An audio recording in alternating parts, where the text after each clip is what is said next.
Guys, welcome back to the Malibash Spotlight Show. I'm here with an awesome guest. Like, we're fast friends, and I just love him to death. Vinnie Potestivo here with us, and just we really appreciate having you on the show. You're super busy, very important person. You're a CEO of your own company, and you are a speaker. I mean, you got your own things going with podcasts. I mean, you do everything, Vinnie. So thanks for taking the time to be here. Thanks for reminding me how busy I am, Maron. I love the music, by the way. I'm fully rocking out to like this energy, bashing out already. I get it. I'm picking up what you're putting down there. I see what you're doing. Oh yeah, absolutely. The it kind of gives you a little bit of a hype. You got to get all hyped up and ready Yeah, for it. So, yeah, um, we're super excited to have you, Vinny. It's just been a blessing to get to know you along the way yeah, here. So, yeah. A lot of giggles, a lot of fun. yeah, absolutely. And we almost connected at Podfest, which he was a speaker for, and got to meet with some really cool people. So we'll learn about that in a little bit. But we want to learn about you and how you got into what you've done so much with some of the tops. You've introduced them to become the top. So and then you've gotten your life and your perspective and who you are. So what is the inspirational force and what kind of got you started in what you do? I don't even know exactly how to put it. You're a personality, an on-air personality. Oh So, gosh, I appreciate that. I laugh because it's probably my favorite coping mechanism. oh, And I think I turned into a creative person because of coping, and it turned. I think everything that I do now and became and leaned into as an adult was what I experienced as a child. I was taught how to be able to create, by myself and collaborate with others as the oldest of sibling of back then four, and I was given an instant cast for all of my Thanksgiving musicals and all of my holiday spectaculars that I put on in front of my family. And I just learned and I loved collaborating and working with my sister and with my brothers. And I kind of realized that, like, the stories would change based on who we were sharing, the story with. The facts wouldn't change, the characters wouldn't change, but the stories would change. If my grandma was in the room, if it was for my sister and her friends, if it was for my brother Joey, who's a year younger than me, and our friends, the stories would change. And I love that about storytelling, and I kind of found it fascinating to be able to share other people's story, mostly as a coping mechanism, to deflect away from any attention or any sort of spotlight that I was getting. Because for me, I felt like the last thing I wanted was the spotlight. I felt like with the spotlight came great responsibility, and also to be blunt. I think another thing I was told by somebody that I had a really close relationship with, that well, this is hard to say, but I was told that I wasn't talented. So I thought to myself, and this is before the internet and social media. So here I am with this newfound information that I did not ask for, and I thought, well, then how am I going to get talented? If I get in trouble by being with these five friends, and these five friends are the sum of who I am, and these five friends mean I'm in trouble, according to my parents, and like, then let me go find five friends that are super talented, and maybe that'll like make me more talented. Maybe I'll pick up on like what they're putting down, and that literally was what made me most curious about the entertainment industry, was my ability to bring people together, discover people and opportunities together, bring them and connect them, and leave them with an opportunity to create, and learning how people created and learning how people consumed. I got to watch my cousins. First, as a kid, I got to watch my cousins and my brothers and sisters. And in college, I was the dude at the computer center. If you don't know what that even means, back then you used to have to go one room, like one room on campus had internet in the computer center before the dorm rooms had it when I was in school. So you'd go to the computer center, and it was my job to to help you with the margins on your paper, or if there was a printer jam, or digitizing photos to your GeoCities or websites. And it was this idea of like of managing, and all of that.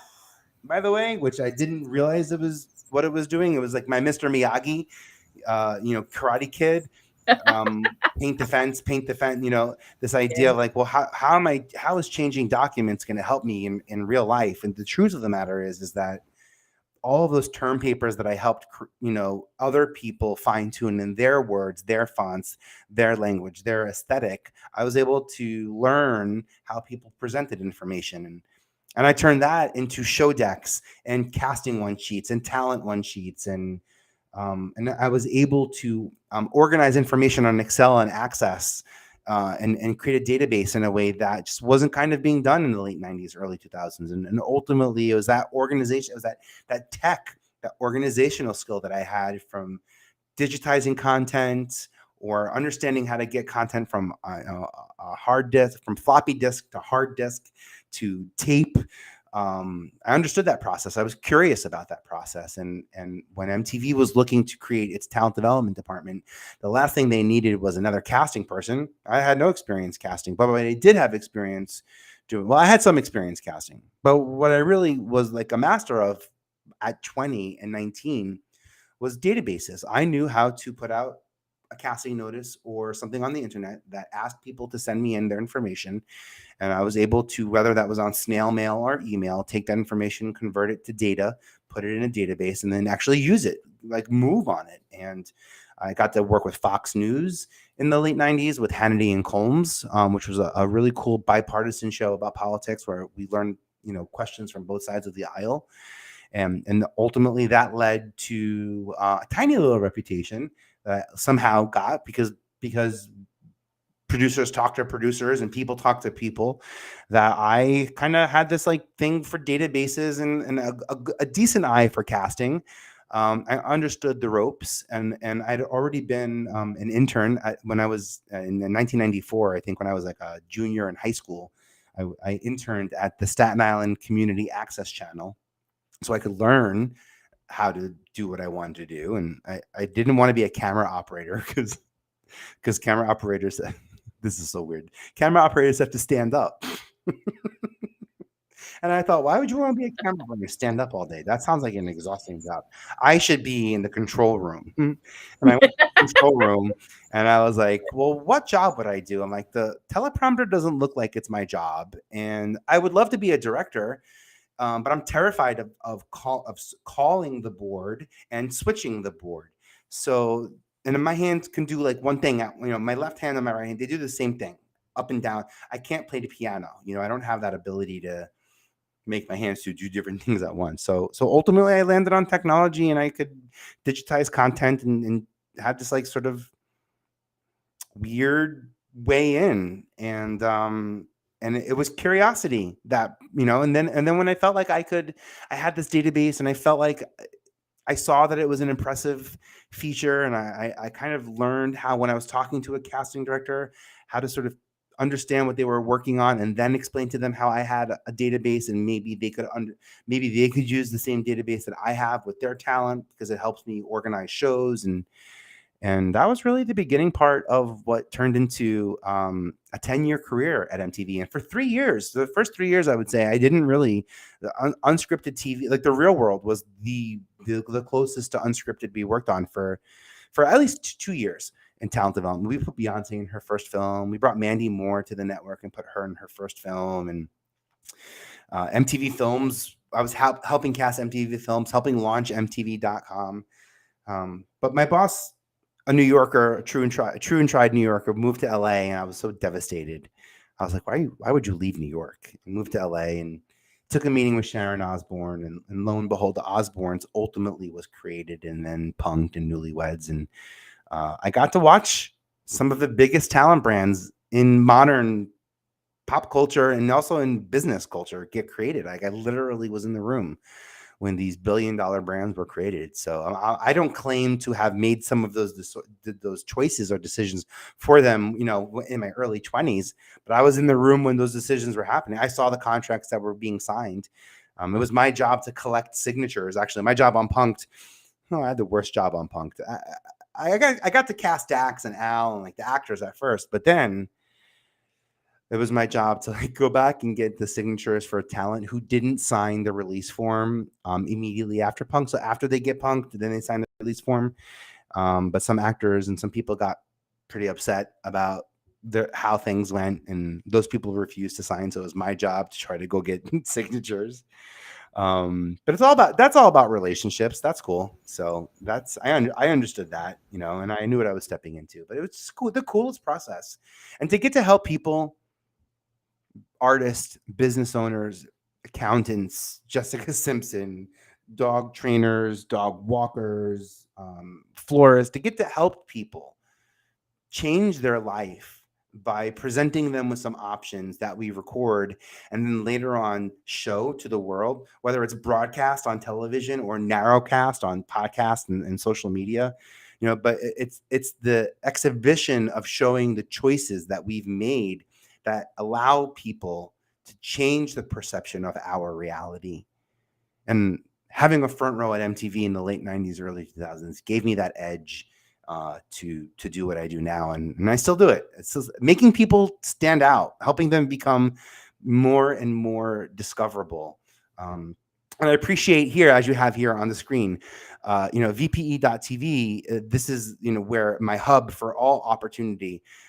So please reach out. But I have a podcast.com. I have a podcast.com as I felt a need to discover and identify emerging independent artists, like to make sure that us podcasters who aren't being paid by the iHearts and the Spotify's or by brands that own the podcast, that we have a viable opportunity to be successful in this industry. We have the opportunity to own our content and distribute it. Oh, this is so cool. Ashley, by the way, what a cool experience to be here on this podcast. And if you're listening, what I'm seeing right now, and if you're watching, thank you so much for bringing this up. Yeah, I thought it would be a cool way for like people to share information on what's happening in podcasts and like get discovered, get like seen, and share it too, and share it. Absolutely. You've got some really exciting irons in the fire here. You've got the podcasting is growing by 20 million every single year. So it's becoming this huge. Social audio is in, like it's in. Radio used to be dead, but now it's coming back, baby. And I think it's making it more connected. And you found a niche. And this is I have a podcast website. I'm going to share here too, where you can find Vinnie on your VPE TV website as well. But you just got, you've got such a passion for people, Vinnie, and it doesn't take like too much to see that right off the bat. So I just really love to share that too. You've got such a passion on connecting people. That's your passion. You've done that, whether you've wanted to or not. And I like literally cringed when I heard you say you had to go and get release forms from people. That had to have been worse than being like a bill collector or something. I'm sure that was just like the worst thing in the world. So I'm so sorry. Well, I mean, the good news is that I mean, for me, it would be like, look, you're right. That's how I would start. Look, you're right. It probably wasn't executed correctly. And that's probably why you feel the way you do. So like, I just want to acknowledge that. And if it doesn't work out now, let me know if you're open to being punked in the future. You'll never know when you're going to get punked. But there were some people that said like, absolutely don't ever, like they pulled me aside and like looked me dead in the eyes and told, in fact, Puffy, Diddy, and Nick Cannon, both of them repetitively were terrified to be punked. They're like, nah, I don't want to be punked. Don't punk me. And I'll never forget, we had like an upfront at MTV where all the shows kind of come up and we share with the advertisers. And I saw the three of them connecting and talking over and over. And Nick was like, I told him there's Diddy's proof. He's like, never punk. You can't punk us. Like we made a trifecta pact to never be punked. It was so funny. But that was my job. To be honest, my job in talent development was to listen and to watch. My job was to listen to talent, understand ideas, things that they felt passionate about, and watch my MTV grid, the programming grid, and see where I can plug in those opportunities. If I can plug them in as a guest host on spring break or some seasonal programming, maybe that's how I would start. If I thought they represented a really cool genre of music or a lens, they fractured the conversation in music in a way other than through genre. That would be something sort of interesting to me, and I'd bring that up to the table. If we could talk about music as an 18-year-old versus a 21-year-old, we experience music so differently. That would be something that I'd love to talk about, especially because I grew up going to school during the golden era, like Dave Matthews Band, the live album was like, that was my freshman year. My sophomore year, I think, was probably a lot of Indigo Girls and Sarah McLachlan. I went to school, Yeah. I went to school 95 to 99. So 95 Clueless came out. You know what I mean? Like and music was impacting us in such a tremendous way that So different. and I got to MTV and I understood that. And I knew that we were bad storytellers. Inherently, we are bad story. We are, or I shouldn't say we, just because I was. I was a horrible. I was like, I'm the worst villain. I'm the villain in my story. I'm a victim in my story. And I'm like, what story is that? What a crappy story. I'm gonna change that tune real quick. But I had to work hard to be able to. That's what it did. Is like I knew when I needed to change my story. I knew that I am not the kind of person to speak in the future and just accept future success. And I know that's a mindset thing. I know people say, think of the future, talk about being successful in the future. And for me, that felt a little bit too much faking it till you make it. But I used that call to take big action. And when I said I was going to be a casting director, instead of pretending like I'm a casting director and walking around campus pretending like I'm a casting director, I went and took out an ad on backstage.com, Backstage, the magazine back then, and got 500 submissions. So I use that as like a jumping off point. When I feel called to change something, I know I have to create it. So here I am, 45 now, and about 5 years ago, I knew I was going to finally start my own podcast. And it was 2006 when I converted my first podcast into a TV show. But I thought, I'm really just good at working with celebrities. I'm really just good at working with business founders. I'm really good at getting founders and people with businesses and brands on television. And the TV networks know that. So they pay me to find all of these people. And then I think like 5 years ago, I was like, why do I have to work with networks and production companies when I truly care more about your goals? In fact, most of my job in TV was figuring out how to help you get your goals by being on television, because more often than not, the goal of the TV show was not aligned with your financial or monetization goals or brand goals. More likely than not. I'm just saying. Is that which kind of inspired you to get into the podcasting world? Yeah. Because that's a different, fully whole different realm. Yeah. But it's not. It is. It's not, but it is. Yeah, right. There's rules, but there's not. I'll say this: I probably will never jump into advertising. Famous last words. I probably won't jump into. You are an advertiser. Well, that's also why is like I'm selling people all the time. Exactly. The last thing I need is to have to worry about a brand to bring in to finance what I'm doing. And how about this? Instead of advertisers on my podcast, what I would love is a brand to come in, like IBM or Adobe, to come in and help me. I have something called the Creator Accelerator. And if you identify as a female, as an educator, and as BIPOC, AAPI, LGBTQ+, or if you're in school and you're a student, or if you support us, if you are an ally to any of us that I just mentioned, I give these tools away for free. I want to empower the people around me. I want you to be immediately successful and consistently successful. And it starts now. So I want to help you start winning awards now. I want to help you start figuring out how to get credit for the work that you're creating for yourself and for others, now. Like, for example, I'm passionate about podcasters getting their podcasts on IMDb. This is huge. For years, IMDb has been the place for actors and directors, Spielberg and Mandy Moore and Tom Cruise. Like, this is where they get credits for films and TV. And now podcast is a form of media that's acceptable on IMDb, which means as a executive producer of your show, you literally have the same title as Spielberg now, Mhm. simply because you took your podcast and brought it to IMDb. And the SEO win is absolutely ridiculous. And what I tried to do on ihaveapodcast.com. So I have this thing on ihaveapodcast.com/interview where I ask people, podcasters, to come in and apply. And the goal for me was to get a little bit of information of you so I can get it out to the Google News verified platform that we publish to help you get verified on social media. I know the game. I know what you need to have, the point Mhm. system that Instagram and Facebook and Twitter and all of these platforms use to get verified. I know the importance, the social implications of verification. I get it. I Yeah. want to help make that happen. Um, so that's why when I launched my podcast, I have a podcast. I kind of felt called. There's this really cool app called Good Pods. Have you ever Mhm. heard it? Are you on it?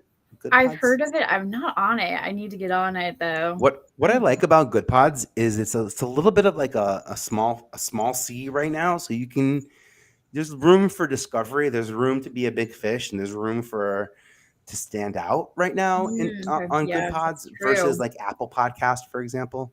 Yeah. Um, so part of my strategy is where can I go to stand out? So, for example, I launched my podcast. I have 18 episodes that have aired. I haven't. I started in September of last year, and I think the last episode may have aired in November. I've had great guests. All of my guests are people I've worked with very, very closely, and Yeah. to be honest, well, I, a lot of them are really famous, but the design there was that I felt way more comfortable recording with them because I was like, you're not gonna worry about my questions. You're only gonna be focused on their answers. So like that to me felt like, my approach to doing it. And I called on Mandy Moore and Jamie Lynn Sigler, Danielle Fishel, Topanga from Boy Meets World, and we recorded some awesome, awesome episodes. Um, but you would think because of those like that star power and those names and Jamie had a big commercial during the Super Bowl. She had that like sort of Sopranos nod that her and Rob Eiler, her brother, they had Mandy coming off of This Is Us. And Oh I can yeah. tell you that by being on IMDb, by having my podcast on IMDb, I was able to connect all of my guests as guests to my IMDb, which is a data point that's important for Amazon and Google to know, but also anyone who went to Mandy's page or Jimmy's page or Mhm. Danielle's page, they saw if they looked scroll down to podcast, they would see that they were recently on mine. Um, if these actors go on the late night show or late late show or make any TV appearance, The View, or I promise you, all of those shows have somebody dedicated to making sure as soon as it airs, because you can't give credit to something that hasn't aired yet on IMDb, but as soon as it airs, that those people's names are added as guests to those pages. IMDb is a tremendous SEO source for creators. So, Interesting. so I would say it this way: if you're a creator and you're making content, you've already got some credits that you are well past due, and I would love to help you figure out how to do that. If you are a business owner, or if you feel like you have nothing to do with like sort of the creator market, I would say think about how you as a business owner can show up in this creator economy. So Mhm. as a creator, I'm on LinkedIn in a business world, and I stand out a little bit on LinkedIn because I'm not a marketer who creates, I'm not an advertiser who creates. I'm strictly purely a creativist, and I stay in my lane.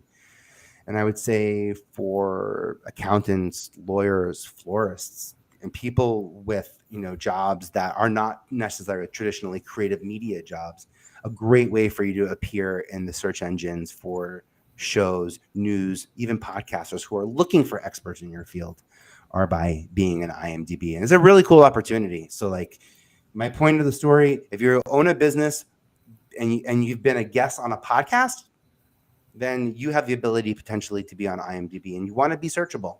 You want to be discoverable. You want to be found where people are looking for you That's because awesome. it's important.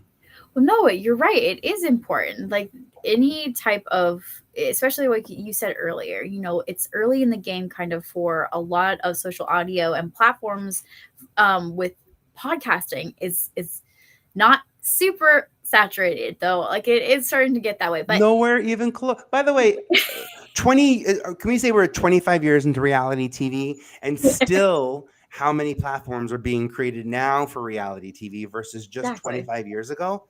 I mean, like, not even like broadcast networks, but like Yeah. digital, this is this space that we're in. We haven't even begun to fathom how big and how crowded this space is. It has nothing to do with how many podcasts there are. There is infinitely more space that's requiring us to create content. And I truly believe in the law of abundance. I don't think that we could be creating podcasts if in the future there wasn't going to be a place for those podcasts to be. I really truly, it's a little like heady to say something kind of like that. And it's very kind of like taking the leap of faith and believing in the law of abundance.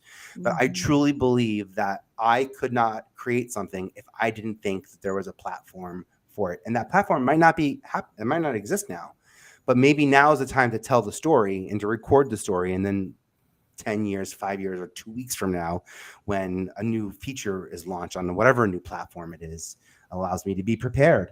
And that's how you get ahead in this digital game. There's no catching up, there's only skipping ahead and being prepared for the next evolution, the next launch, the newest sort of um, uh, tool or trick that these platforms are getting you to sort of like engage in.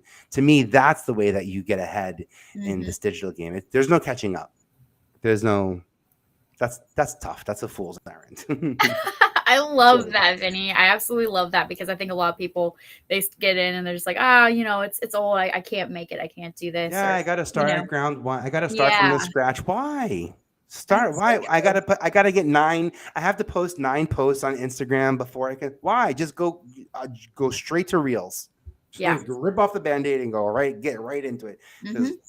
most people aren't even going to realize what your profile looks like, by the way. Exactly. No, that's the truth. They're not going to care about all the colors or if you need to use them or No. whatever to create the.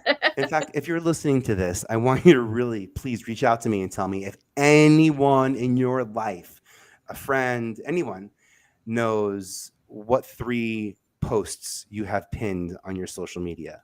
Like, I know it's important to us, and I know we can say what pins we've posted on social media, but you let me know when someone tells you, "Oh my god, I saw that thing. Oh my gosh, I saw that thing that was posted.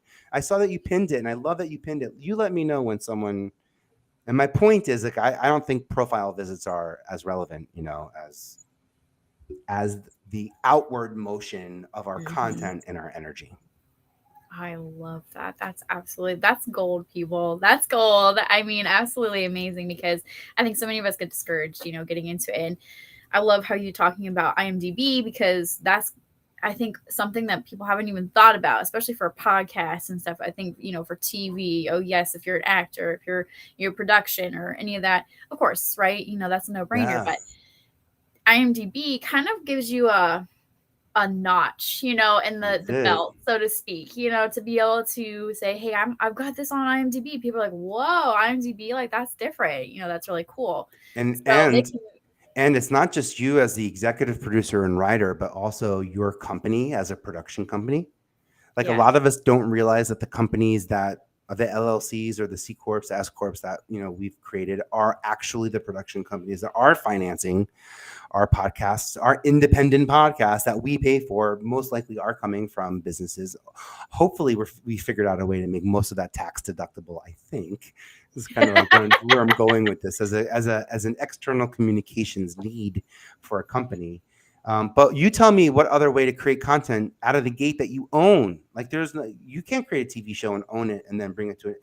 That's not how it works in America. You own it. You own the show until you sell it. The network owns it, and then they commission you to yeah, make it, and you get paid, a percentage in fees and blah blah blah. But the ownership is not yours, which means that the spin-offs, the ancillary ways to amplify and aggregate and distribute, your content, those are no longer the pieces of the property that you no longer own.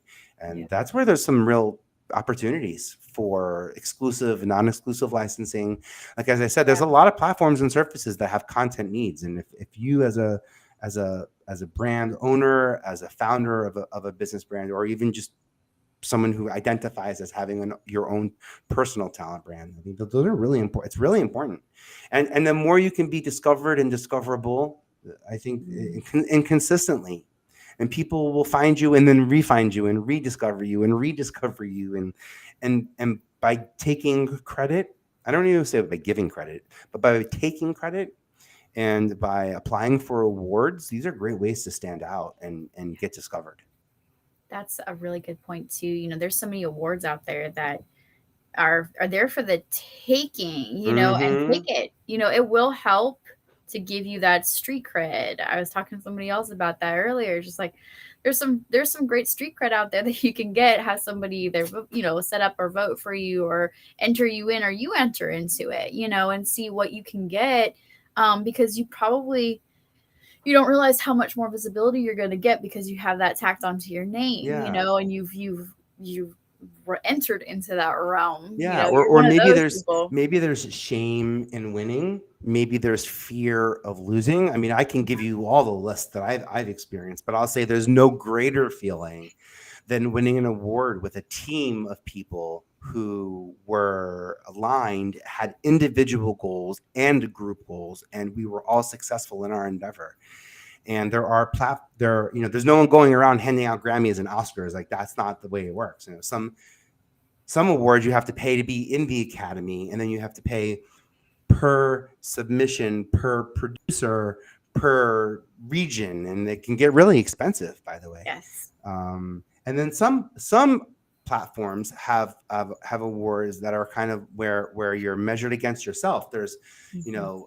a categorical way that judges are going to judge entries, and all the entries in that category will be judged against the same 5 pillars.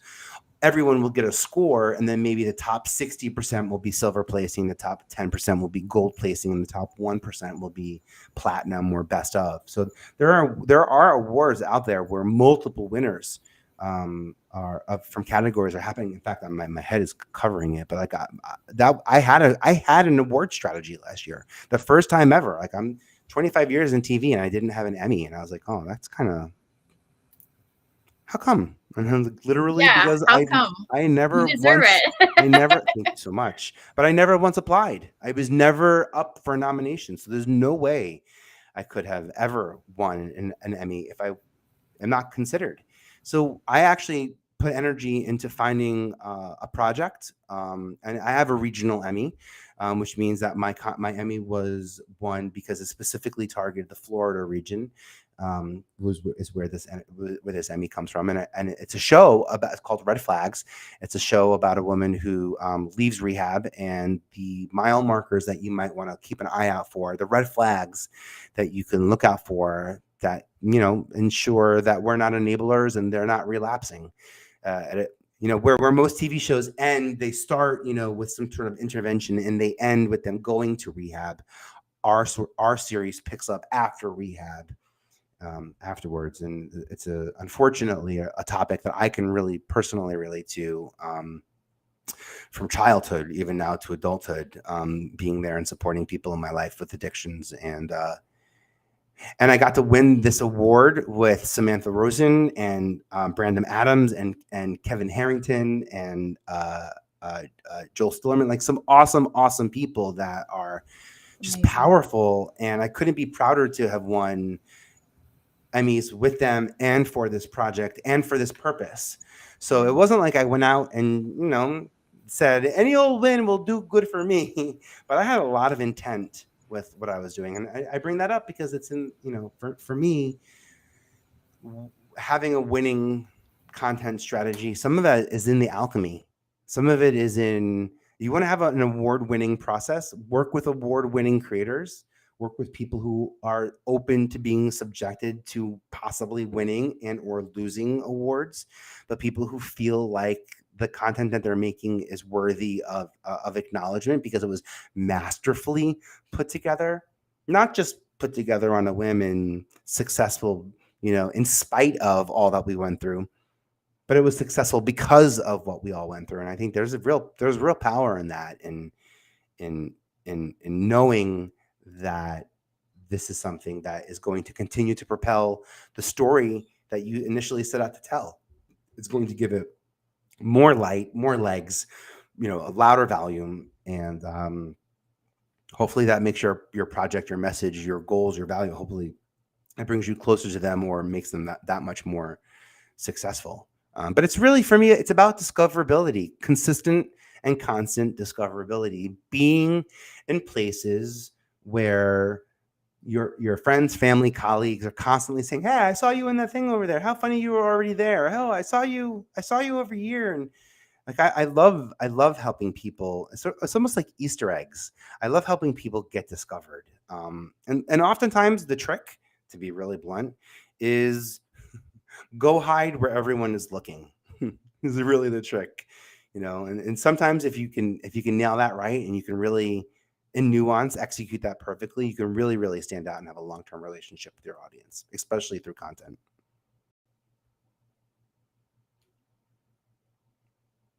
What do you think? I feel like I feel Yes. like oh, there you are. I'm Hi. I'm here. I'm just a voice in your head. No, I was like, oh no, I didn't hear you. I didn't hear you at all. Sorry. I was like, what happened? Where'd you go?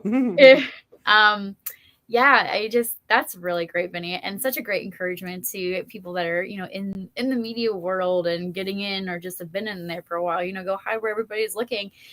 Things change, but you can always stay ahead of the curve, and just depending on, are you willing to, are you willing to look into those avenues? There's Yeah, different avenues to look into and to stay afresh. And, I just really appreciate the amazing words of wisdom that we've had from Vinny today.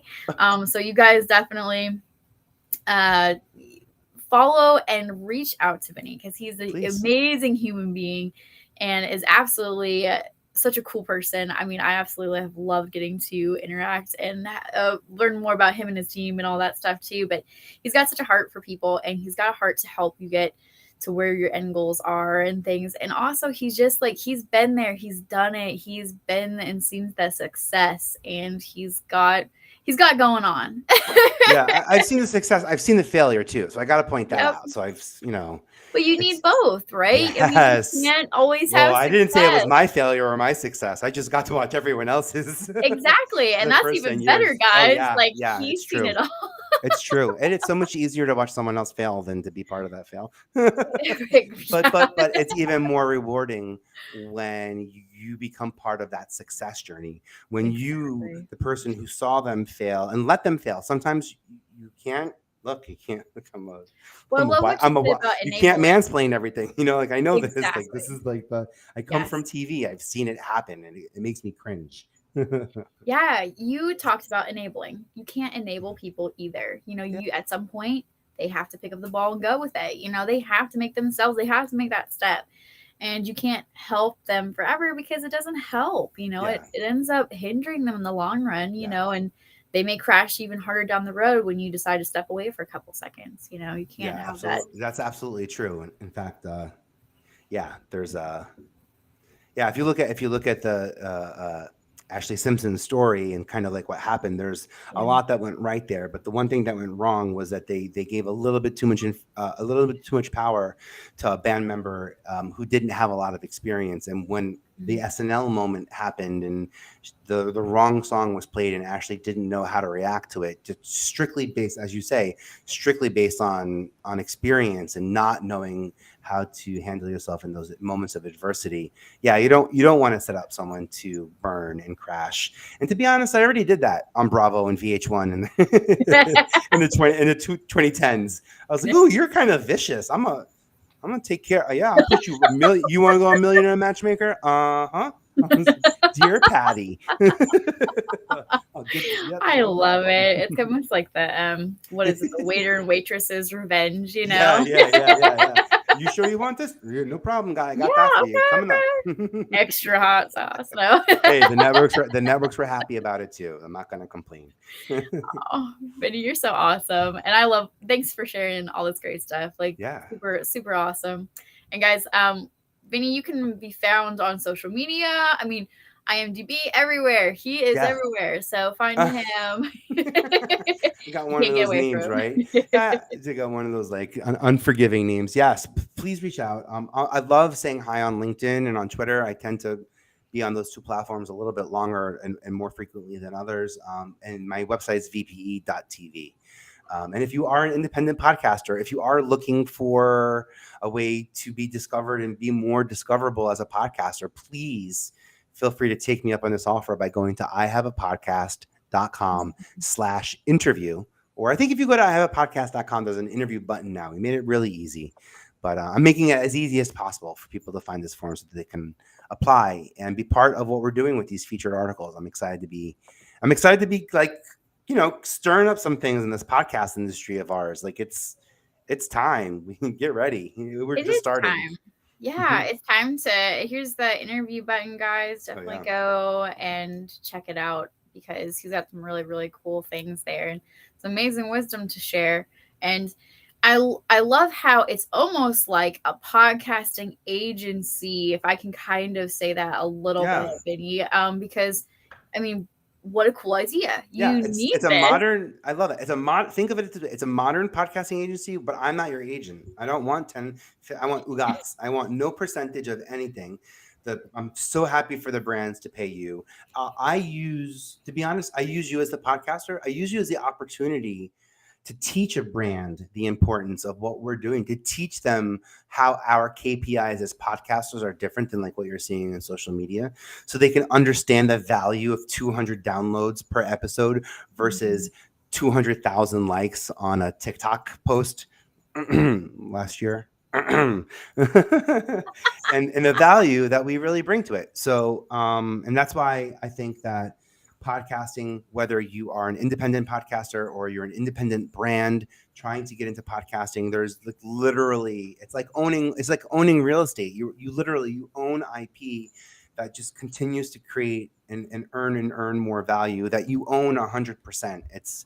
I bring this up because, again, I come from a corporate content background where I just didn't get to own the projects that I sold and had to sell, that I had no option to be able to stay an active part of. So That's awesome. Now's the time. Yes, absolutely. Time to shine. I love it.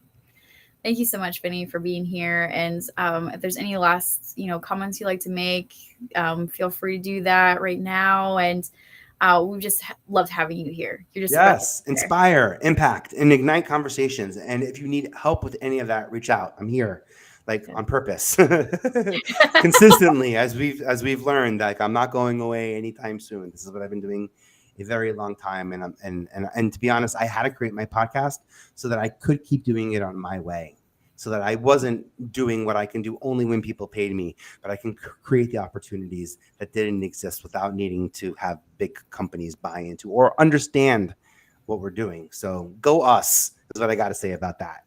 Go us. I love it. It's so true. Guys, thank you so much for tuning in today. You can be on our show by emailing contact@malibash.com and see if you fit the bill to be on the show. We'd love to have you. And it's just been a blessing to have Vinny. Go check out his website, ihaveapodcast.com or VPE TV. And also find him on social media. Stalk him. He's a lot of fun. And he does well with stalking, so definitely go check it out.